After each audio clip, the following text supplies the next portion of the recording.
Susan?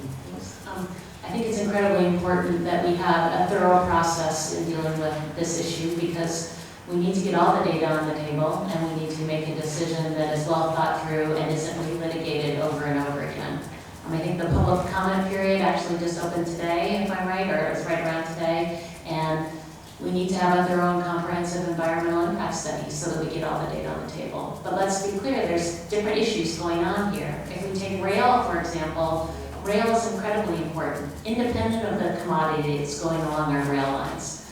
We are the most trade-dependent state. We have our ports right now trying to get goods in and get them into the center of the country, and yet we don't have a rail system that's competitive. And we're seeing lots of traffic up to Prince Rupert, up to Canada, because we have this challenge. So investing in rail and making sure that we have a strong rail system is going to be important not only for the movement of cargo and freight, but also the movement of people throughout our region. And that's a conversation. We need to talk about the terminal itself. There's actually multiple proposed facilities in Washington and in Oregon, but the one at Cherry Point is a natural deep water port. There's a potential economic opportunity there, and so we need to look at that. There have been past proposals there about putting facilities there to export many different types of commodities.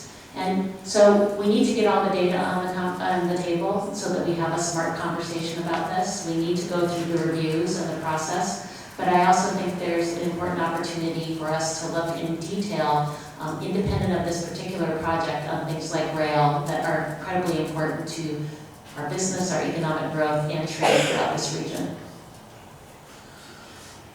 Well, there's no question that we need to look long-term, and rail is one of the most inexpensive ways to move the goods and services, and quite frankly, people. But getting back to the Cherry Point issue specifically, it's my opinion that the EIS on this proposed project, needs to be broad. It needs to be broad for a couple of reasons. Number one, so that everybody has their input into this process, everybody has their say, and then when the decision is made, whatever that is, we can avoid some potential litigation.